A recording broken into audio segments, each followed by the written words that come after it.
ખેડૂત સમાજને લઈને જે જાગૃતિ હોવી જોઈએ, ખેડૂત સમાજને લઈને જે એકતા હોવી જોઈએ, એ એકતાનો ક્યાંક ને ક્યાંક અભાવ છે. બસભાઈ, આપ કહી રહ્યા છો કે ખેડૂતોમાં જાગૃતિ નથી, તો જાગૃતિ ન હોવી એ પણ ખેડૂત આગેવાનોની નિષ્ફળતા છે. સરકારોને રજૂઆત કરવા ગયા હતા, એ માંગણીઓ ખાલી કહીને વાંચીને સંભળાવી અને એક ફોર્માલિટી જેવી મને ખાલી એક લાગી કે આ બોલાવી છે સરકારે. આમાં સૌથી મોટો ફાયદો કોને થાય? તો પહેલી વાત છે કે સરકારને.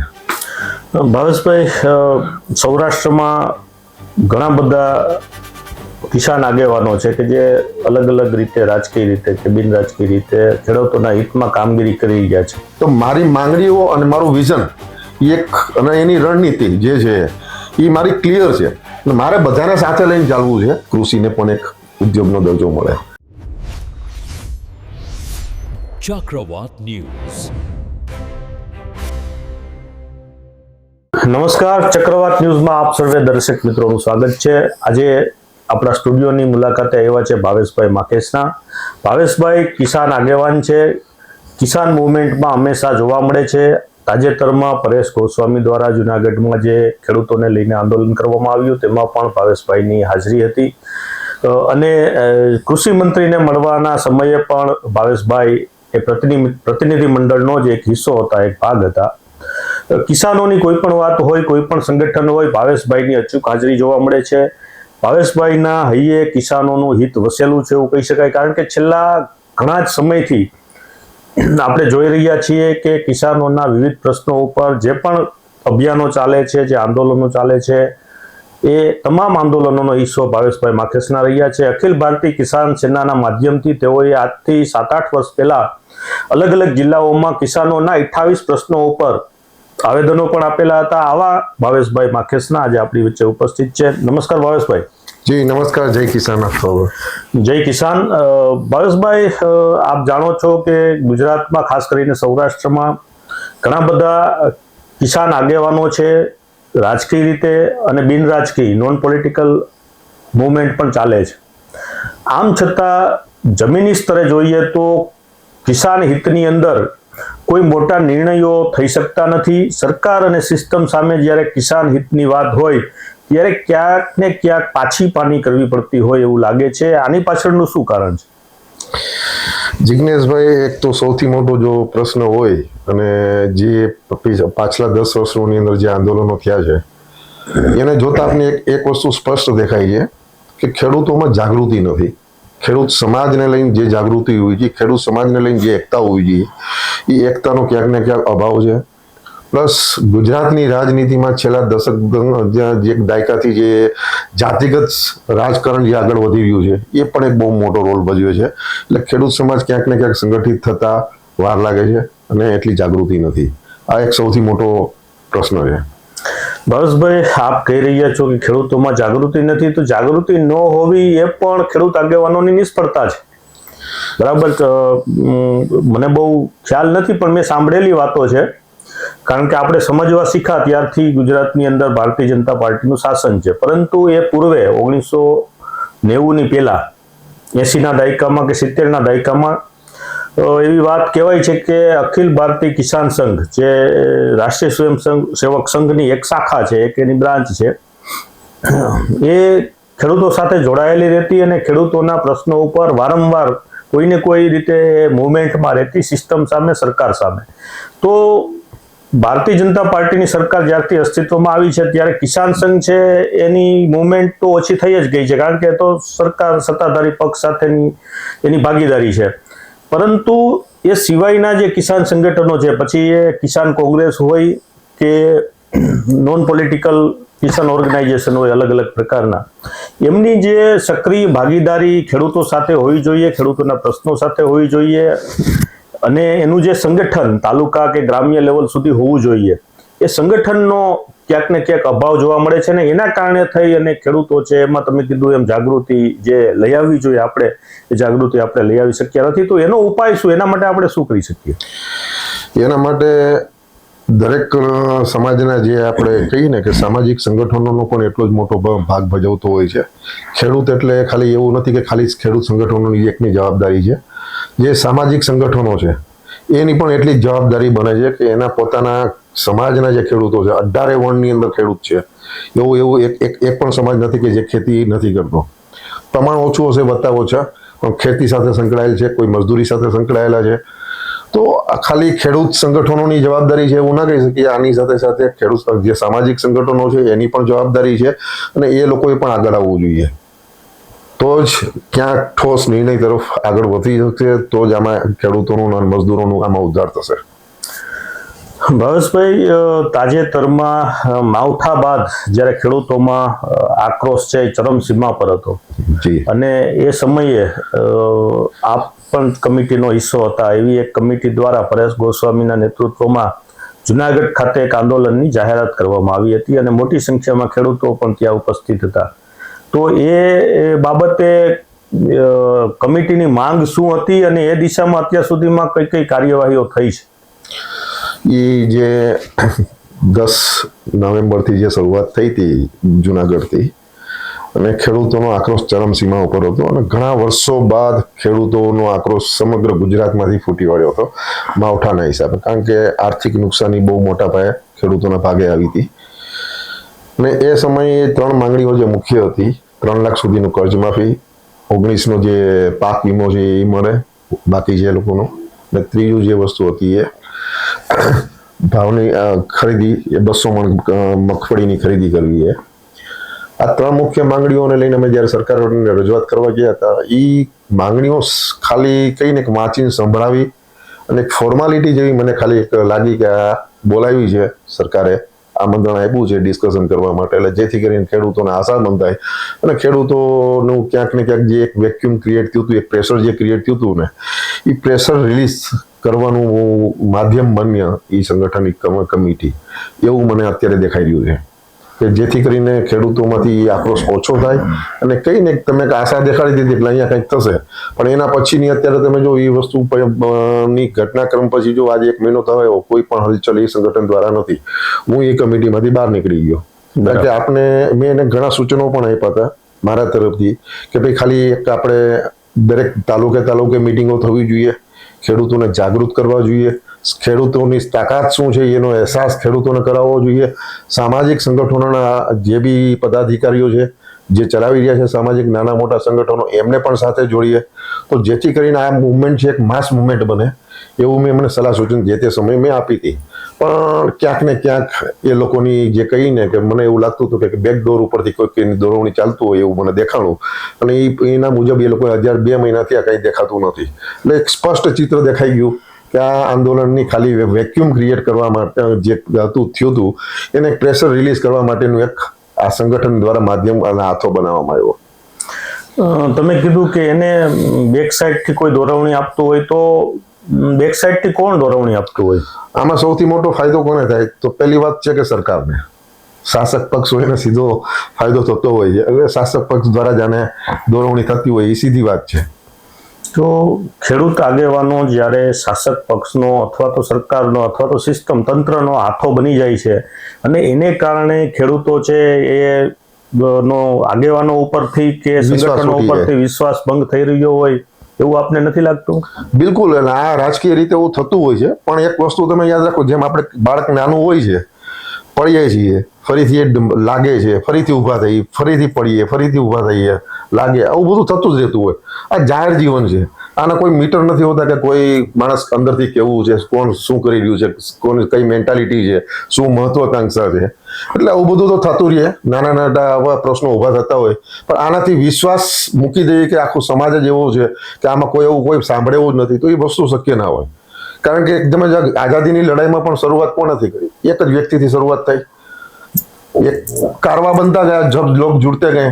તો આવી રીતે જ્યારે એક કોઈ પણ વસ્તુ એનો સમય આવે ને, એટલે માણસો એ નેતૃત્વ, આ જમીન એવી છે સૌરાષ્ટ્રની ખાસ કરીને કે અહીંયા નેતૃત્વની કમી નથી, પણ સમય લાગે અમુક વસ્તુઓનો કહેતા ને એનું એક પરિવર્તન થતા. અને એ હવે પરિવર્તન કદાચ હવે દેખાઈ રહ્યું છે. યુવાનો જાગૃત થઈ રહ્યા છે, શિક્ષણનું પ્રમાણ વધ્યું છે, એટલે ઘણા બધા પરિબળો હવે પોઝિટિવ દેખાઈ રહ્યા છે.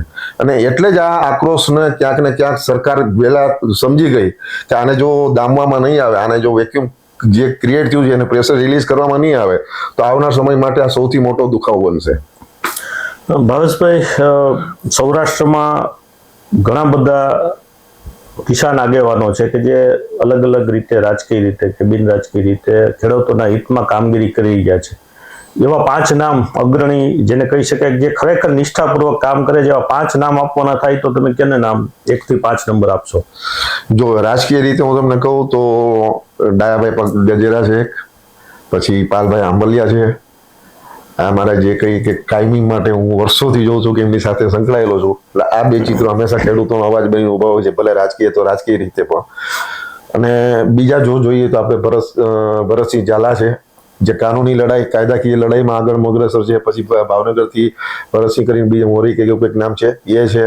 પછી જે.કે. પટેલ છે, રતનસિંહ ડોડિયા છે, જેને માણાવદરનો ખાસ કરીને પાક વીમાની લડાઈ પોતે લડી, જેનો વિસ્તાર નથી છતાં નિસ્વાર્થ ભાવે લડાઈ લડ્યા, અને એ વીમો અમુક લોકોને મળ્યો, હજી અમુક લોકોને બાકી છે. તો આવા હજી બીજા ઘણા બધા છે કે જેના નામ લઈ શકીએ નાના મોટા આગેવાનો તરીકે. આ બધા આગેવાનો છે એ રાજકીય ચડસી કે રાજકીય મતભેદો ભૂલીને એક મંચ ઉપર આવીને કિસાન હિતમાં મુવમેન્ટ ન કરી શકે કોઈ? બિલકુલ, એ લોકો બહુ ઓપનમાં, મારી એમની સાથે જ્યારે લાસ્ટ ટાઈમ વાત થઈ હતી તો એ લોકોએ તૈયારી બતાવી છે કે આપણે બધા ભેગાથી નહીં કે આપણે કરીએ. અને મેં એક સજેશન મૂક્યું હતું કે સામાજિક સંગઠનોને સાથે લઈને કરીએ. ખાલી ખેડૂતોનું શું કરવા? સામાજિક સંગઠનો જે ચલાવી રહ્યા છે એ પણ ખેડૂતના દીકરા છે, અને દરેક સમાજ ખેતી સાથે સંકળાયેલો છે, તો એનું પણ એટલું જ ઇન્વોલ્વમેન્ટ રાખીએ. અને આપણે બધા સામાજિક સંગઠનો, ખેડૂત સંગઠનોની એક સામૂહિક મિટિંગ બોલાવીએ અને એક કોમન એજન્ડા બનાવીને નવેસરથી આપણી માંગણી મૂકીએ, જેમાં ઓલરેડી અમુક તો જે ભરતસિંહ ઝાલા છે, રતનસિંહ ડોડિયાની અને પાલભાઈની એ દરેક વિસ્તારની અલગ અલગ માંગણીઓ છે, એની સાથે સંકલન કરીને એક કોમન મુદ્દા બનાવીને આપણે સરકારશ્રીને ફરીથી રજૂઆત કરીએ અને એક માસ મુવમેન્ટ તૈયાર કરીએ. તો તમે કીધું કે સામાજિક સંસ્થાઓને પણ ભાવેશભાઈ આની સાથે જોડી શકાય. તો અત્યારે આપણે ગુજરાત આખાની વાત નહીં કરીએ, ખાલી સૌરાષ્ટ્રની વાત કરશું તો સૌરાષ્ટ્રમાં એક ખેડૂતોની માસ મુવમેન્ટ અથવા તો એના જે હિતના બાબતો છે, જે એના પ્રશ્નો છે, એને લઈને કોઈ મુવમેન્ટ કરવી હોય તો એવી કઈ સામાજિક સંસ્થાઓ છે કે તમે સાથે જોડવાની તૈયારીમાં છો? જો દરેક સમાજની પોતાના સામાજિક સંગઠનો છે. માની લો કે ક્ષત્રિય સમાજ છે, એની કરણી સેના છે, પટેલ સમાજની સરદાર પટેલ ગ્રુપ છે, પછી કુર્મી સેના છે, પછી આહિર સમાજનું આહિર એકતા મંચ છે, મેર સમાજની શક્તિ સેના છે, કોળી સમાજની માંધાતા ગ્રુપ છે, બ્રહ્મ સમાજનું છે, મુસ્લિમ સમાજનું મુસ્લિમ એકતા મંચ છે. તો અસંખ્ય સંગઠનો કંઈક ને કંઈક સમાજ માટે એનો અવાજ બનતા હોય છે. આ તમામ સંગઠનો સાથે લઈને આગળ વધવાની તૈયારી છે. સરસ. તો આના માટેની તમારી વ્યક્તિગત કોઈ રણનીતિ કે કોઈ રૂપરેખા તમે ભાવેશભાઈ તૈયાર કરી છે કે આગામી સમયમાં તમારું શું છે વિઝન? કારણ કે તમે છેલ્લા 15 વર્ષથી તો હું વ્યક્તિગત તમારા પરિચયમાં છું, જોઉં છું તમે હંમેશા કિસાનો માટે થઈને તમારા હૃદયની અંદર પણ લાગણી છે, ને કિસાનોની કોઈ વાત આવે એટલે તમે આખું વિચારની એની અંદર જંપલાવી દેતા હોવ છો. તો હવે એવું નથી લાગતું કે તમારે તમારી સક્ષમતાને ધ્યાનમાં લઈને, અથવા તો તમે ખુદ ખેડૂત છો, ગામડામાં રહ્યો છો, ખેતી જ કરો છો, તો એક આદર્શ ખેડૂત નેતા તરીકેના ગુણ બધા તમારી અંદર મોજૂદ છે, તો તમે વ્યક્તિગત રીતે લીડરશિપ લઈને કોઈ મુવમેન્ટ, કોઈ રણનીતિ, કોઈ વિઝન તમારું આગામી સમયમાં? મેં બિલકુલ મારી એક વિઝન મેં જે તે સમયે કમિટીને પણ જણાવેલું હતું. અને હું વ્યક્તિગત કહીને કે વ્યક્તિગત મહત્વાકાંક્ષી માણસ નથી. જો આવું હોત તો હું અત્યારે ક્યાંક ને ક્યાંક મારી મહત્વાકાંક્ષાઓ સંતોષી લીધી હોત. પણ વ્યક્તિગત મહત્વાકાંક્ષા નથી, પણ 100% એક મારું વિઝન ક્લિયર છે. એક લીડર પાસે જે વસ્તુ જોઈએ કે એના જે ધ્યેય છે એ ક્લિયર હોવા જોઈએ. એના વિઝન ક્લિયર ના હોય ત્યાં સુધી તમે કોઈ પણ મુવમેન્ટનો સફળતા ના મેળવો. તો મારી માંગણીઓ અને મારું વિઝન એક અને એની રણનીતિ જે છે એ મારી ક્લિયર છે, અને મારે બધાને સાથે લઈને ચાલવું છે. અને બધા સંગઠનોના પ્રતિનિધિની એક કોમન કમિટી બને અને એ કમિટી ડિસાઈડ કરે, નહીં કોઈ એક વ્યક્તિ ભાસ માખેસના કે બીજા કોઈ અન્ય વ્યક્તિઓ, કોઈ એક વ્યક્તિ ચહેરો નહીં, એ કમિટી જ નક્કી કરે. અને એની કમિટીનું આખું એક નામ આપશું આપણે, અને એ કમિટીના માધ્યમથી જ આખું આંદોલન ચલાવશું. અત્યારે ભાવેશભાઈ ખેડૂતોના મુખ્ય પ્રશ્નો કયા છે, એની સમસ્યાઓનું આપણે લિસ્ટ બનાવીએ તો મુખ્ય સમસ્યાઓ જેનાથી ખેડૂતો પીડાઈ રહ્યા છે ને એમાંથી સરકારની પોલિસીના માધ્યમથી એનો ઉકેલ આવે, સરકારના પ્રયત્નોથી એનો ઉકેલ આવે, એ પ્રકારના કયા પ્રશ્નોનો સામનો ખેડૂતો કરી રહ્યા છે? જો સૌથી મોટો ખાસ જો રોલ ભજવતો હોય આની અંદર ખેડૂતો માટે તો છે ભાવની પ્રાયોરિટી. ખેડૂતોને પોષણક્ષમ જે ભાવ મળવા જોઈએ એ નથી મળતા. એની પાછળ સરકારની ક્યાંક ને ક્યાંક ઇમ્પોર્ટ એક્સપોર્ટની જે નીતિઓ છે એ મુખ્ય જવાબદાર છે. બરાબર. એટલે આની ઉપર એક વસ્તુ એક પોલિસી લેવલ ઉપર છે. બીજી વસ્તુ એક સ્વામિનાથન આયોગની ભલામણ વર્ષોથી છે C2+50ની, એ પણ હજી પેન્ડિંગ છે. મોદી સાહેબ ખુદ એની ભલામણ કરીને ગયા હતા. 2022માં ખેડૂતોની આવક ડબલ કરવાનું વચન આપીને ગયા હતા, પણ વાતો નેતાઓ મોટી મોટી કરે છે, ચૂંટાઈ જાય છે, પછી આજે 10-10 ભાષણોમાં કીધું હશે ને, ભાષણોમાં કીધું છે. તો એ લખીએ ને કે આ 15 લાખ આપશું, એ એક તો ખાલી શું કહેવાય એને આવું હતું. ભાષણો તો ચૂંટણી જીતવા માટેનું એક માધ્યમ હોય છે. ભાષણોને આધારે તમે કોઈ નેતાનું મૂલ્યાંકન ન કરી નહીં, પણ અત્યાર સુધી એવું જ થતું આવ્યું છે કે ભાષણોથી પ્રભાવિત થઈને લોકો વોટ આપતા હોય છે. હવે લોકોને ખબર પડે કે ભાષણ તો વાતો તો બહુ મોટી મોટી કરે છે, પણ હવે કોઈ કરતું નથી. એ હવે લોકોના અંદર આ વસ્તુ એક જાગૃતિ, હું જે ગામડા લેવલે હું રહું છું, તો ગામડાના ખેડૂતો આ બધી વાતો માનતા થઈ ગયા છે, હવે સમજતા થઈ ગયા છે. હવે ભાષણ ઉપર કોઈ ભરોસો કરે એમ નથી. હવે તમે કામ કરીને ડિલિવરી આપો તમે, પછી તમારો ભરોસો કરશે. ખાલી કારણ કે અત્યારે માની લો કે હવે આમ આદમી પાર્ટીની વાત કરીએ આપણે ગુજરાતની અંદર, બરોબર. હવે કેજરીવાલ સાહેબ અહીંયા આવીને એમ કહી ગયા કે અમારી સરકાર આવશે એટલે ખેડૂતોના કેસ પાછા ખેંચશું. પણ જ્યાં એમની સરકાર છે પંજાબમાં, ત્યાં ખેડૂતો ઉપર કેસ થયેલા છે, એ હજી સુધી ખેંચ્યા નથી. એટલે આવી જે બેદરી નીતિ છે ને, એ હવે લોકોને ખબર પડવા માંડી. રાજકીય નેતાઓને ભાવેશભાઈ દેખાડવાના દાંત જુદા હોય અને ચાવવાના દાંત જુદા હોય. બરાબર. એના રાજ્યમાં જ્યાંની સત્તા હોય ત્યારે એનું ચરિત્ર અલગ હોય, અને એ વિરોધ પક્ષમાં હોય ત્યારે એનું ચરિત્ર અલગ હોય. કોંગ્રેસ હોય, ભાજપ હોય, આમ આદમી પાર્ટી હોય કે કોઈ પણ પક્ષ હોય, આ કાયમ માટે જનતાની નજર સમક્ષ રહ્યું છે. આપણે લોકતંત્રનું એનાલિસિસ કરીએ તો સત્તા છે એ સ્વયં ભ્રષ્ટ છે. પાર્ટી કોઈ પણ હોય, એટલે એક જ પાર્ટી છે એની લગાતાર સત્તા સતત આવ્યા કરે તો એ ભ્રષ્ટાચાર છે એ વધારે થાય. પણ ભ્રષ્ટાચાર વિહીન શાસન આપવું એ શક્ય જ નથી, કારણ કે દરેક પક્ષ એની અંદર ક્યાંક ને ક્યાંક લિપ્ત છે. કારણ કે આપણી જે ચૂંટણી પ્રથા છે એ જ ભ્રષ્ટાચારની ગંગોત્રી છે. ચૂંટણીની અંદર 5, 10, 15 કરોડ રૂપિયા વાપરનાર વ્યક્તિ છે એ કઈ લોકોની સેવા કરવા માટે ત્યાં સંસદમાં કે ધારાસભામાં જતો નથી.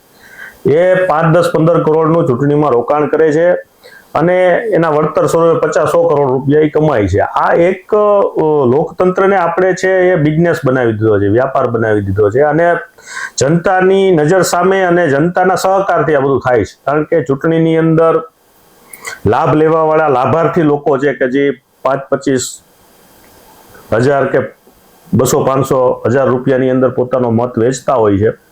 આવા લોકોને કારણે જ આ સમસ્યાઓ બધી ઊભી થતી હોય છે. એટલે કોઈ એક પક્ષની સરકાર છે એટલે આવું થાય છે એવું નથી. કોઈ પણ પક્ષ આવે, જનતા જ્યાં સુધી જાગૃત ન થાય, જનતા છે એના હાથમાં જ્યાં સુધી સત્તાની ડોર ન રહે, તો આ બધું થવાનું જ છે. એટલે હવેનો સમય છે જનતાને જાગૃત કરવાનો, અને સૌથી મોટી જનતા છે એ ખેડૂતો છે આ દેશની અંદર. કારણ કે દેશ ખેતી પ્રધાન છે. ખેડૂતો અને ખેત મજૂરો એ જનતાનો વસ્તીનો મોટો હિસ્સો છે. એટલે ખેડૂત આગેવાનોની વિશેષ ફરજ છે કે જનતાને જાગૃત કરે, ખેડૂતોને જાગૃત કરે. એના માટે થઈ અને એની પાસે એક એવું સંગઠનાત્મક શક્તિ હોવી જોઈએ, તો તમે આ કામ છે એને કરી શકો. ખાલી વાતો કે ખાલી ભાષણો, ખાલી સોશિયલ મીડિયા કે ખાલી મીડિયાના માધ્યમથી કોઈ ક્રાંતિ થવાની નથી. જ્યાં સુધી જમીન ઉપર જઈ અને લોકોને સમજાવવાની, લોકોની વચ્ચે બેસવાની, લોકોના માટે થઈને સંઘર્ષ કરવાની આગેવાનોની ગણતરી ન હોય, અને માત્ર મોટી મોટી વાતો સોશિયલ મીડિયાના માધ્યમથી કરી અને નેતા બનવાની જે અત્યારે દોડ ચાલે છે, ચહેરો ચમકાવવાની જે વાત છે, એને કારણે જ સમસ્યાઓ છે ઉલટાની બેવડાય છે. સમસ્યાઓ વધે છે ઘટવાને બદલે. એટલે ખાસ ખેડૂતોએ પણ આ બાબતે જાગૃત રહેવાની, જાણકારી રાખવાની જરૂર છે. ખેડૂતોની સમસ્યાઓ પણ ભૌગોલિક સ્થાન મુજબ અલગ અલગ હોય. સૌરાષ્ટ્રના ખેડૂતની સમસ્યાઓ 2-4 અલગ હોય, ઉત્તર ગુજરાતની અલગ હોય, દક્ષિણ ગુજરાતની અલગ હોય. તો સામૂહિક રીતે આ સમગ્ર રાજ્યને ધ્યાનમાં રાખીને તમે કોઈ એવું ખેડૂત સંગઠનનું નિર્માણ કરો કે જે સામૂહિક રીતે ખેડૂતોના પ્રશ્નોને લઈને આંદોલન કરે, અને એ કોઈ રાજકીય પક્ષ કે રાજકીય વ્યક્તિઓ દ્વારા પ્રેરિત ન હોય. એના જે ફ્રન્ટલાઈન જે કંઈ કમિટી હોય, એના ચહેરાઓ હોય, તમામ નોન પોલિટિકલ હોવા જોઈએ. અને જો પોલિટિકલ વ્યક્તિએ એની સાથે જોડાવવું હોય તો એણે એના પક્ષમાંથી રાજીનામું આપવું જોઈએ, અથવા તો જ્યારે એ પક્ષમાંથી એને કોઈ ચૂંટણી લડવી હોય તો ત્યારે એ આ કમિટીમાંથી રાજીનામું આપી દે.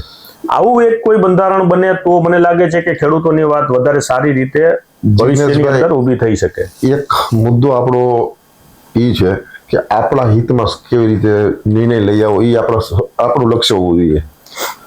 રહી વાત પોલિટિકલી કે રાજકીય કે બિન રાજકીય જે વાત છે, તો કોઈ માણસ એવું નથી હોતું કે જે બિન રાજકીય હોય. કારણ કે તમે ક્યાંક ને ક્યાંક જીવનમાં મત આપેલા છે, તમે ક્યાંક ને ક્યાંક કોઈ પાર્ટીને કે કોઈ વ્યક્તિને તમે પસંદ કરીને તમે વોટ આપ્યા છે, એટલે કોઈ બિન રાજકીય છે એવું તો આપણે કહી જ ના શકીએ, બરોબર. એક ખાલી એક મિથ છે કે બિન રાજકીય, એક હાવ ઉભો લોકોને જોડવા માટેનો, પણ એનાથી રાજકીય માણસો, પોલિટિકલ પાર્ટીના વિચારધારાના જે માણસો હોય છે એ તમારાથી દૂર રહે છે. એટલે આ વસ્તુ એના કરતા બેટર છે કે આપણે જે આપણું લક્ષ્ય એટલું હોવું જોઈએ કે ભાઈ ખેડૂતોને સમર્થન આપવા જે આવતું હોય એનો વેલકમ, સ્વાગત છે, પણ અમારી આ માંગણી છે. તમે પોલિટિકલ પાર્ટી તરીકે તમારું સ્ટેન્ડ ક્લિયર કરો, તમે શું આમાં ઈચ્છો છો, યુ આર વેલકમ, અમને કોઈ વાંધો નથી. જ્યારે કોઈ પણ કમિટીનો મુખ્ય ચહેરો છે કોઈ રાજકીય પક્ષ સાથે જોડાયેલો હશે તો સ્વાભાવિક છે કે એના તરફ આંગળી ઉઠશે કે આ રાજકીય સ્વાર્થ ખાતર આ મુવમેન્ટ કરી રહ્યા છે. તો ખેડૂતોએ પણ લાંબો દ્રષ્ટિકોણ રાખવાની જરૂર છે કે ભલે એનો સ્વાર્થ એ સિદ્ધ કરી લે, એનું તો કામ કરે છે ને. બિલકુલ એક વસ્તુ છે, આ દ્રષ્ટિકોણની પણ હવે આવનારા સમયમાં જરૂર છે કે ભલે રાજકીય પાર્ટીના બેનર હેઠળ પણ ખેડૂતોની વાત કરવા વાળું કોઈ હોય તો એને પણ ખેડૂતોએ સમર્થન કરવું જોઈએ, સમર્થન આપવું જોઈએ. બિલકુલ. આજ ભારતીય જનતા પાર્ટીનો ઉદય આંદોલનથી થયો, આજ અખિલ ભારતીય કિસાન સંઘ, આજ અખિલ ભારતીય વિદ્યાર્થી પરિષદો, ઘણા નાના મોટા આંદોલનો એના સમયમાં કરેલા. તમે સત્તા આવ્યા પછીનો ચિત્ર જો, એ લોકોના આંદોલનો ક્યાંક ને ક્યાંક શાંત થઈ ગયા. તો જેનું લક્ષ્ય જ ખાલી સત્તા કેન્દ્રિત હોય છે એ લોકો ન કરે, કારણ કે ભારતીય જનતા પાર્ટીની ઉપર પણ એક RSS સંગઠન ચલાવી રહ્યું છે, જે એની વિચારધારાનું જે છે. એટલે ક્યાંક ને ક્યાંક જ્યાંથી એની જે કહીએ ને કેન્દ્ર બિંદુ, કેન્દ્રમાંથી એને સપોર્ટ ન મળે તો ત્યાં સુધી આ સંગઠનો નિષ્ક્રિય થઈ જાય છે. સત્તા આવી ગઈ છે, સત્તાનો સ્વાદ ચાખો, અને આપણે જોઈ રહ્યા છે કે 25 વર્ષથી આ લોકો સત્તાનો સ્વાદ ચાખી રહ્યા છે. શિક્ષણના મુદ્દે, ફીના મુદ્દે કેટલા બધે વાલીઓએ પ્રશ્નો ઉઠાવ્યા, એક પણ વિદ્યાર્થી સંગઠનો બહાર આવ્યા. આજ અખિલ ભારતીય વિદ્યાર્થી પરિષદના નેતાઓ ક્યાં ગયા હતા ફીના મુદ્દે? આટલું શિક્ષણ મોંઘું થઈ ગયું છે, કેમ અવાજ નથી ઉઠાવતું? બરોબર. ખેડૂતોને પોષણક્ષમ ભાવ નથી મળતા, મોંઘવારી 300% વધી ગઈ છે. 2012માં 600 રૂપિયાની DAP ની થેલી મળતી હતી, આજે એ 1700 રૂપિયા સુધી પહોંચી ગઈ છે. દવાઓ 250 થી 300% મોંઘી થઈ ગઈ છે, મજદૂરી 200% વધી ગઈ છે. તો આ જે પ્રશ્નો છે એને લઈને કેમ કિસાન સંગઠનો બહાર નહોતા આવતા પોલિટિકલી? તો પ્રશ્નો તો એની ઉપર સવાલ એટલા જ થયેલા છે. પણ હવે તમે જો બહાર નીકળો છો તો એનો મતલબ છે કે ક્યાંક ને ક્યાંક તમારી એક એજન્ડા માટે સાથે થઈને તમે નીકળી જાવ છો. ભલે વેલકમ, પ્રશ્નોનું સોલ્યુશન થતું હોય તો આવો, તમને અમે સ્વીકારવા તૈયાર છીએ, પણ ખાલી વાતો કરીને જો વેક્યુમ જે ક્રિએટ થાય છે એને ડાયલ્યુટ કરવું છે અથવા તો રાજકીય રંગરૂપ આપીને જો કુંડળીમાં ગોળ ભાંગવું હોય તો એના માટે અમે હવે તૈયાર નથી. તમે આઈડેન્ટિફાઈ કઈ રીતે કરશો કે આ રાજકીય હેતુથી પ્રેરિત છે અને આ રાજકીય હેતુથી પ્રેરિત નથી? જો કોઈ પણ આંદોલન છે જ્યારે શાસક પક્ષ સામે તમે કરતા હોય તો એનો બેનિફિટ વિરોધ પક્ષને મળતો જ હોય છે, બરોબર. એટલે ઘણા વિરોધ પક્ષ, શાસક પક્ષના સપોર્ટરો પણ તમારી ઉપર આંગળી ઉઠાવે, અને પોલિટિકલ અત્યારે સોશિયલ મીડિયાના માધ્યમથી કોઈ ઉપર આક્ષેપ નાખવો કે ભાઈ ભાવેશભાઈ, હું આપણું વ્યક્તિગત જ વાત કરું, કોઈની વાત નામ નથી લેતો, કે ભાવેશભાઈ વેચાઈ ગયા છે, બરોબર. હવે કોઈ મારા સમર્થક એમ કે વેચાઈ ગયા તેનો પ્રૂફ બહાર આપો. ભાઈ અનૈતિક જે કામો થતા ને એના પ્રૂફ ના હોય, એના પ્રૂફ ના હોય. એ કઈ જાહેરમાં ના આવે કે ભાવેશભાઈ પૈસા લેતા કે કોઈ નેતા પૈસા લેતા કે ક્યાંક એની સાથે ડીલ થયું, એના કોઈ પ્રૂફ ના હોય. પણ એની કાર્યશૈલી જે છે ને એ બતાવે કે વેચાઈ ગયેલા છે કે નહીં, પરિવર્તન થયું છે કે નહીં. તમારા શબ્દો બતાવે, તમારી લડાયક જે મિજાજ છે ને એ બતાવે કે એનામાં પરિવર્તન શું આવ્યું છે. બરાબર છે. બાકી આના પ્રૂફ ના હોય કે કોઈ એમ કે સાબિત કરજો, સાબિત ના થાય. તમે માની લો કે ભૂતકાળના આપણું જે સૌથી મોટું આંદોલન કહી શકીએ છેલ્લા 25 વર્ષમાં પાટીદાર અનામત આંદોલન, બરોબર. એમાં અસંખ્ય આક્ષેપો થયા, પૈસા લીધા છે પણ એ સાબિત કરવું અશક્ય છે વસ્તુ, બરોબર. એટલે આ બધી આ જનતાએ સમજવું પડશે. પણ લીડરની જે માનસિકતા છે, એની જે સ્પીચ છે, એની જે વર્તાવ, બિહેવ છે ને, એ તમને ઘણો બધો મેસેજ આપી દેતી હોય છે કે એ વેચાઈ ગયેલો છે કે ખરેખર મુદ્દાને લઈને હજી લડી રહ્યા છે. ભાવેશભાઈ, બીજું એક ખાસ હું જાણવા માંગુ છું અને અમારા દર્શક મિત્રોને પણ જાણવાની ઈચ્છા છે કે ખેડૂતોની જે અત્યારની પરિસ્થિતિ છે એમાં સામાજિક રીતે એની શું પરિસ્થિતિ છે? જે ગામડામાં રહીએ છે, ખેતી સાથે જોડાયેલા લોકો છે, પછી ખેતીમાં ખેતમજૂર તરીકે હોય કે ખેડૂત તરીકે હોય, ખેતી કામ સાથે જે જોડે, એની અત્યારની સામાજિક પરિસ્થિતિ કેવી છે? જિગ્નેશભાઈ, હું તો ગામડામાં રહું છું, ખેતી સાથે સંકળાયેલો છું, આજે પણ ખેતી કરું છું. ગામડાની હાલત બહુ ભયંકર ખરાબ છે. ગામડા ખાલી થઈ ગયા છે. શહેરીકરણની પાછળ ગામડાઓનું પતન થઈ ગયું છે. સરકારી નીતિઓનો પણ એમાં એટલો જ જવાબદાર છે. બીજી વસ્તુ એ છે કે ગામડાની અંદર જે શહેરીકરણની દોડ ચાલુ થઈ છે એનાથી આજે ગામડાઓ ખાલી તો થયા છે, પણ જે ગામડાની અંદર જે જમીનો છે ને એને વાવવા વાળા પણ નથી થયા હવે. કારણ કે તમારી જમીન ફાયદાકારક નફાકારક ના હોય તો તમે શું કરવા મહેનત કરશો, કેટલો ટાઈમ મહેનત કરશો, તમને કઈ વધે જ નહીં. તો ખેતી છે એ ખોટનો ધંધો છે. આજે ખોટનો ધંધો થઈ ગયો છે. એક સમય હતો ખેતી ઉત્તમ મધ્યમ વેપાર અને નીચ નોકરી કહેવાતી હતી. આજે આખું ઊંધું થઈ ગયું છે. આજે ઉત્તમ નોકરી થઈ ગયું, મધ્યમ વેપાર થઈ ગયો અને નીચ ખેતી થઈ ગઈ છે. તો આની પાછળ ક્યાંક ને ક્યાંક સરકારી નીતિઓ છે. અને આ પરિસ્થિતિનું એટલું બધું ભયંકર પરિણામ આવી રહ્યું છે કે સમાજમાં ખાલી એક સમાજની વાત નથી, 18 વર્ણની અંદર જે ગામડા સાથે સંકળાયેલો છે એના છોકરાઓના સંતાનોના મેરેજ બાબતે બહુ મોટા ગંભીર પ્રશ્નો ઉભા થઈ ગયા છે. ગામડામાં ભણતા છોકરાઓના મેરેજ નથી થતા. આ એક બહુ મોટી વિકટ સમસ્યા દરેક સમાજમાં ઊભી થઈ છે. તો ગામડાઓનું ભવિષ્ય તમને શું લાગે છે? આવનારા સમયમાં ગામડાઓની સ્થિતિ શું હશે? કારણ કે તમે કહો છો કે ગામડાઓ ખાલી થઈ રહ્યા છે, મકાનો છે ખંડેરમાં રૂપાંતરિત થઈ રહ્યા છે, ગ્રામ્ય અર્થતંત્ર છે એ તૂટવાની કગાર ઉપર છે. પરંતુ એક એવી વાત પણ અત્યારે ચાલે છે ભાવેશભાઈ, જે ન્યૂ વર્લ્ડ ઓર્ડર, બિલકુલ, કે નવી વૈશ્વિક નીતિઓ જે દુનિયાની અંદર જે ઝડપથી પરિવર્તન થઈ રહ્યું છે, એમાં મને તો એવું લાગે છે કે આવનારા 10 વર્ષ પછી ફરીથી ગામડાઓનો જમાનો આવશે. હું તમને એના બે પહેલું કહું છું. અને જે શહેરની અંદર જે આંધળી દોડ છે, લોકો ગામડાઓ છોડીને શહેરમાં ભાગ્યા છે, અને એ એટલી જ ઝડપથી રિબાઉન્ડ થઈને ફરીથી પાછા ગામડાઓ તરફ જશે. બહુ સચોટ અને બહુ સરસ મજાનો પ્રશ્ન તમે કર્યો છે. અને આપણા પ્રધાનમંત્રી સાહેબ ઘણી વખત આનું 2019-20 પછીથી કન્ટિન્યુ દરેક મોકા ઉપર એની ચર્ચા પણ કરે છે. નવી વૈશ્વિક વ્યવસ્થા, એજન્ડા 2030, રીસેટ, બરોબર. અને આની ચર્ચા 2005થી શરૂ છે. ડીપોપ્યુલેશનનો એજન્ડા પણ એમાં આવી જાય છે. વર્લ્ડ ઇકોનોમિક ફોરમના માધ્યમથી, G20ના માધ્યમથી, જે વૈશ્વિક લેવલની જે મોટા પ્લેટફોર્મ છે એની ઉપર પણ આ બધી ચર્ચાઓ છેલ્લા 8-10-15 વર્ષથી થઈ રહી છે. વૈશ્વિક વ્યવસ્થા જે ન્યૂ વર્લ્ડ ઓર્ડર છે ને, એની એક હું તમને જો જાણકારી આપું તો દરેક વિશ્વયુદ્ધ પછી એક ન્યૂ વર્લ્ડ ઓર્ડર જનરેટ કરવામાં આવે છે. આગલા 100 વર્ષનું પ્લાનિંગ સાથે એ લોકો આપે. તો એ કોણ છે? તો જેને અમુક લોકો આજે ઇલ્યુમિનાટીના નામથી ઓળખે છે, અથવા તો મોટા પૂંજીપતિ ઘરાના છે, દુનિયાના જે વર્લ્ડને કંટ્રોલ કરી રહ્યા છે, વર્લ્ડની રાજનીતિને કંટ્રોલ કરી રહ્યા છે, એવા લોકોનું એક સમૂહ, એવા લોકોનું એક સંગઠન, જેનો કોઈ ચિત્ર નથી, જેનો કોઈ લીડર નથી, અને જે લોકો કોઈ ચૂંટાયેલા નથી, એ આખા વિશ્વને કંટ્રોલ કરી રહ્યા છે. અદ્રશ્ય શક્તિઓ તમે કહી શકો. એ લોકો એક સામાજિક, આર્થિક અને સ્વાસ્થ્યની રીતે એ લોકો એક પોલિસી આગલા 100 વર્ષનું છે ને રૂપરેખાઓ તૈયાર કરતા હોય છે. અને એને અનુસંધાને દરેક દેશ એની પરિસ્થિતિના આધીને ઇમ્પ્લિમેન્ટ દરેક દેશમાં થતું હોય છે. કારણ કે દરેક દેશની પરિસ્થિતિ, યાની મેન્ટાલિટી, યાની ભૌગોલિક પરિસ્થિતિઓ, રાજકીય પરિસ્થિતિઓ અલગ અલગ હોય છે. એટલે ક્યાંક ફાસ્ટ હોય, ક્યાંક સ્લો હોય, પણ એનું અનુકરણ, એના એ એજન્ડાને ઇમ્પ્લિમેન્ટેશન થતું જ હોય છે અને કરતી હોય છે દરેક સરકારો. અને એને આધીન જ એ સરકારોને ચૂંટીને આગળ મોકલતા હોય છે. અને જે નવી વૈશ્વિક વ્યવસ્થાની અંદર તમે જુઓ તો ખાસ કરીને તમે છેલ્લા 5 વર્ષમાં તમે જુઓ તો આર્ટિફિશિયલ ઇન્ટેલિજન્સની વાત થઈ રહી છે. તો એક રોબોટ જો 100 માણસોનું કામ કરી શકતું હોય તો હું 100 માણસોને શું કરવા રોજગાર આપું? સીધી વાત છે ને, બરાબર. 100 માણસોને હું પગાર આપું એના કરતા હું એક મશીન લઈ લઉં. મશીનને શું જોઈએ? ખાલી એક બેટરી ચાર્જિંગ માટે જોઈએ, પોઈન્ટ જોઈએ છે ને. એ 100 માણસોનું કામ કરી દેતો હોય, પછી એની બીજી કોઈ ખટપટ નથી હોતી. ફેમિલી રજા, પ્રેગ્નન્સી, આ તે બીજી કોઈ રિક્વાયરમેન્ટ નથી. એ તો મશીન છે, એને કોઈ ઇમોશન્સ નથી, એ થાકતું નથી. તો જ્યારે વૈશ્વિક આખી યાંત્રિક દુનિયા તરફ જે વળી રહી છે, એ આવનાર સમયમાં હ્યુમેનિટી માટે તો બહુ ચેલેન્જ રૂપ થશે. અને ઘણા બધા આની ઉપર એક આગાહી પણ કરી ચૂક્યા છે કે આવનાર સમય હ્યુમેનિટી માટે બહુ ખતરનાક સમય છે. હમણાં જ એલોન મસ્કનું એક ટ્વીટ હતું કે ભાઈ બધાની નોકરીઓ ખતરામાં છે. ફક્ત ને ફક્ત હું તમને એક વસ્તુ સામાન્ય કહું, 4 યુગ હતા: સતયુગ, દ્વાપર, ત્રેતા યુગ ને કળયુગ. તો એની અંદર 2 જ વસ્તુ આબાદ હતી, એક ખેતી અને એક સોનું.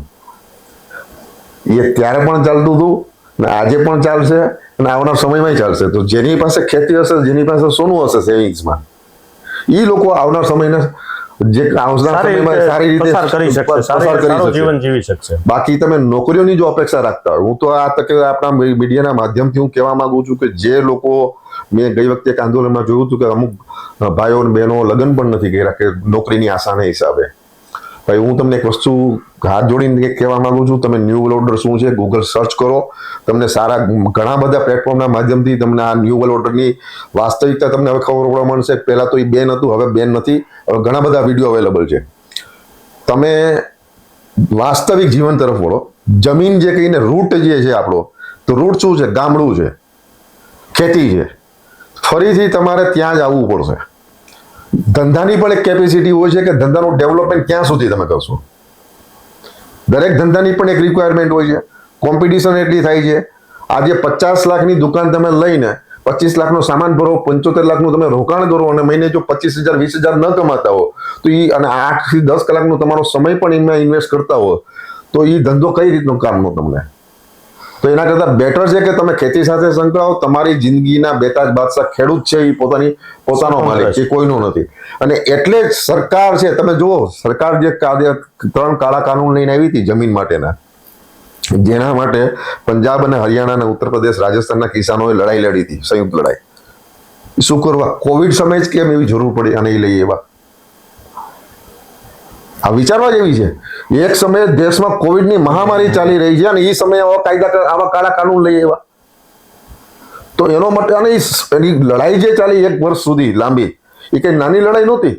અને એ ખાલી પંજાબ હરિયાણાના ખેડૂતો પૂરતી સીમિત નહોતી, આખા ભારતના ખેડૂતો માટે. અને આ વસ્તુ સમજવી પડશે. અને દરેક લોકોએ હવે તો એક વસ્તુ માનસિકતા સાથે રડવું પડશે કે તમારા અસ્તિત્વની, તમારા પરિવારના, તમારા બાળકોના અસ્તિત્વની લડાઈ છે. તમે અત્યારે નહીં લડો તો આવનારી પેઢી તમને ગાળો દેશે કે તમે શું કર્યું. એટલે હવે જરૂર છે ખેડૂતોએ જાગવાની, અને ખેડૂતોએ પોતાની નૈતિક જવાબદારી સમજીને ધડ દીઠ એક માણસને તમારે આ આંદોલનમાં આવનાર સમયમાં તમારે લડવા માટેની તૈયારી બતાવવી પડશે. ભાઈ, ખેડૂતો તો જાગૃત થઈ પણ રહ્યા છે અને મૂવમેન્ટમાં ધીમે ધીમે સામેલ પણ થાય છે. તમે જોયું હશે કે પહેલા ગુજરાતની અંદર તમે ખેડૂતના નામે કોઈ સભા કરતા તો એમાં પબ્લિક ન આવતી. એને કરતા છેલ્લા 2-3 વર્ષની અંદર તમે નજર કરો તો હવે ખેડૂતો મોટી સંખ્યામાં દેખાય છે. પછી એ કોઈ પણ રાજકીય હોય કે બિન રાજકીય હોય, ખેડૂતોને લગતી કોઈ પણ મૂવમેન્ટ કરો, ખેડૂતો આવે છે. ખેડૂતો તો જાગૃત થાય છે, પણ એ જ ખેડૂતો જે શહેરમાં આવી અને સવાયા શહેરીકરણ જેનું થઈ ગયું છે, જેનું માનસિક રીતે જે શહેરી થઈ ગયા છે, બરાબર છે, એવા લોકો છે કે જે નાના મોટા ધંધા સાથે સંકળાયેલા છે, ઉદ્યોગ સાથે સંકળાયેલા છે, એ લોકો છે એ હજી પણ આ બધી બાબતોથી વિમુખ છે. તો જે પરિણામ તમને મળવું જોઈએ તે પરિણામ તમને મળશે નહીં. 2017, તમને રાજકીય પરિણામની જ વાત કરું તો 2017ની અંદર સૌરાષ્ટ્રની અંદર ગ્રામ્ય વિસ્તારોમાં કુલ સીટોમાંથી વધારે સીટો છે કોંગ્રેસને મળે. બરાબર. એટલે ગ્રામ્ય વિસ્તારોની અંદર ગુજરાતમાં કોંગ્રેસ છે એને ગેઇન કરેલું, પણ એ ગેઇન ધોવાઈ ક્યાં ગયું? શહેરોમાં ધોવાઈ જાય છે. બરાબર છે. શહેરોની અંદર હજી પણ એક માનસિકતા એવી છે કે જે મૂડીવાદી પાર્ટી છે, કે જેને જમણેરી પાર્ટી કહી શકાય એવી ભારતીય જનતા પાર્ટી તરફની માનસિકતા શહેરીજનોમાં છે. તો ખેડૂતો ગમે એટલા જાગૃત થાય તો એ સરકાર બદલવા માટે સક્ષમ નથી, એવી સ્થિતિમાં આપણે પહોંચી ગયા છીએ. તો આનો કોઈ, આ બાબતમાં કોઈ ચિંતન મનન તમારા ખેડૂત આગેવાનો વચ્ચે ક્યારેય થયું છે? બિલકુલ. આની એક 2-4 વખત અમારી જ્યારે મિટિંગો થાય ત્યારે ચર્ચા થતા હોય છે. પણ આમાં એક વસ્તુ, શહેરીમાં જે લોકો છે એ કોણ છે? તો ભાઈ કારખાનાઓમાં નોકરી કરતા માણસો છે, કોઈકની અંડરમાં કામ કરી રહ્યા છે, કોઈક છે પોતે બિઝનેસ ચલાવી રહ્યા છે, પોતાની નાની મોટી ધંધો છે, દુકાન છે. તો એ લોકોને બીક લાગે છે સિસ્ટમની, કે એમની સાથે નહીં રહે તો કાલે એના ધંધા ઉપર અસર થશે, ધંધા ઉપર બંધ કરશે અથવા તો રેડ પડાવશે. આ જે એક ડરનો માહોલ ઊભો કરવામાં આવ્યો છે ને, એનાથી શહેરી લોકો જે છે ને એને ના છૂટકે આના તરફ જવું પડશે.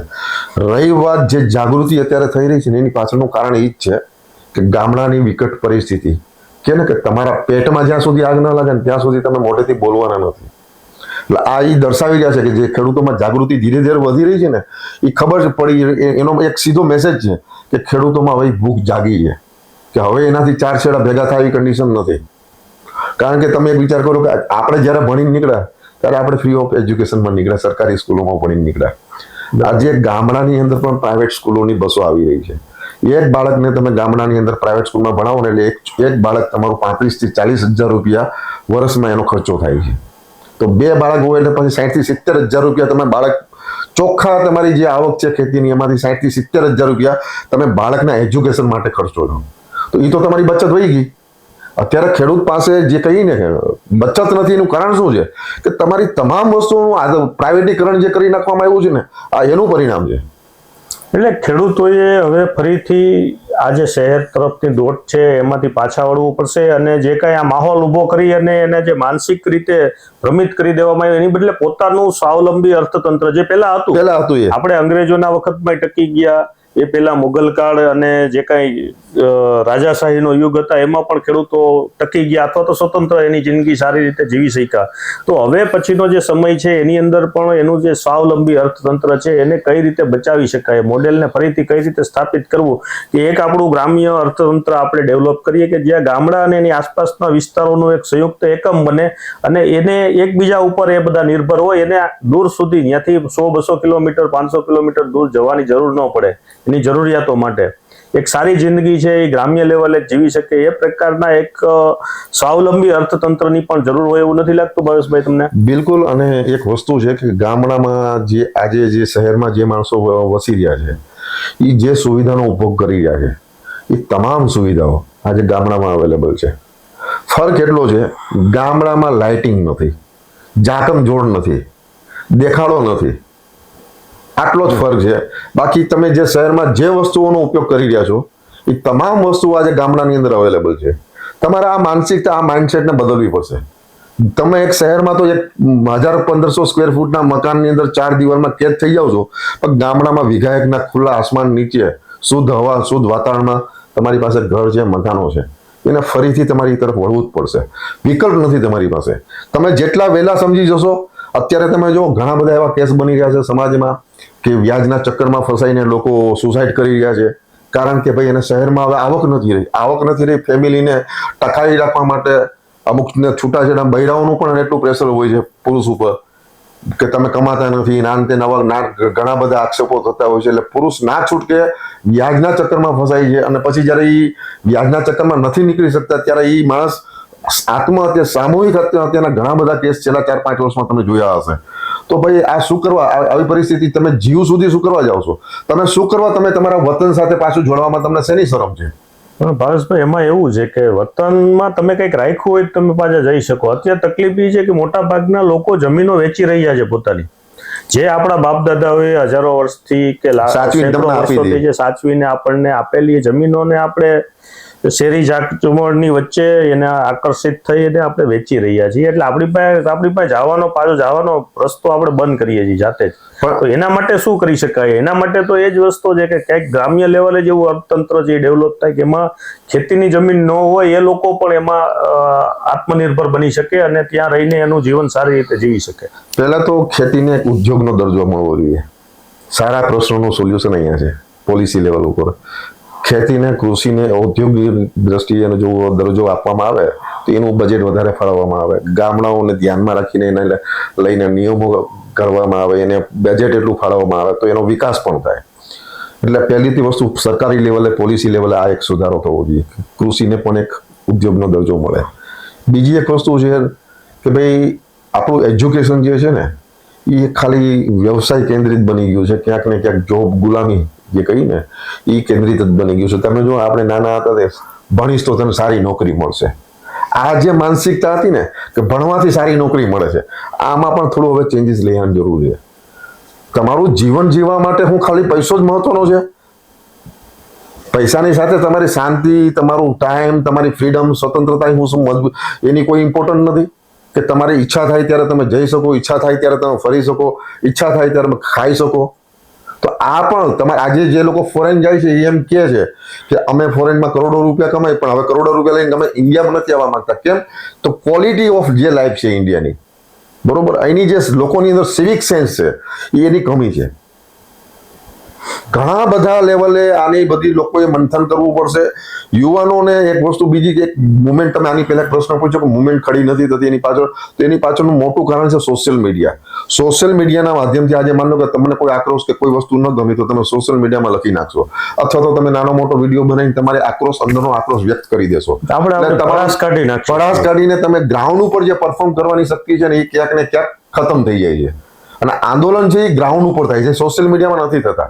કારણ કે લોકશાહી છે, લોકશાહીમાં તમારા આંદોલન ત્યારે સફળ થાય કેટલા માણસો એનાથી સાથે જોડાય છે, કેટલા લોકો એ આંદોલનની તરફ. આજે માની લો કે પાટીદાર આંદોલન સફળ થયું, શું કરવા કે સમાજના દરેક ઘરમાંથી સપોર્ટ મળ્યો છે. એમાં અમીર લોકો જેને આંદોલન રિઝર્વેશનની જરૂર નથી, પણ એ નાના જે સમાજના નાના તબક્કાના માણસો માટે પણ એ લોકો બહાર નીકળ્યા હતા કે ભાઈ એને જરૂર છે. એવી રીતે ભાઈ જે દરેક સમાજમાં ઉદ્યોગપતિઓ છે એને પણ નાના જે ખેડૂતો છે એના માટે પણ એને સમર્થન આપવું પડશે ને એના માટે એને આવવું પડશે બહાર કે ભાઈ સમાજમાં અમારા જે ખેડૂત ભાઈઓ છે, કારણ કે એક સમય એ પણ ખેડૂતના દીકરા હતા. આજે ભલે મોટા ઉદ્યોગપતિઓ કરોડો રૂપિયાના આસામી બની ચૂક્યા છે, પણ એના આ દુઃખને સમજીને એને નાના ખેડૂતોની સાથે વહેરે આવવું પડશે, એને સપોર્ટમાં આવવું પડશે એને, અને આ સમયની માંગ છે. સર, ખૂબ સરસ ભાવેશભાઈ, ઘણા બધા ખેડૂતોના વિષયો ઉપર તમે પ્રકાશ પાડ્યો અને આવનારા સમયમાં તમે એક રણનીતિને લઈને આગળ વધી રહ્યા છો, એમાં તમે ખૂબ સફળ થાવ એવી ચક્રવાત ન્યૂઝ પરિવાર તરફથી આપને ખૂબ ખૂબ શુભકામનાઓ. ધન્યવાદ. જય કિસાન, જય જવાન.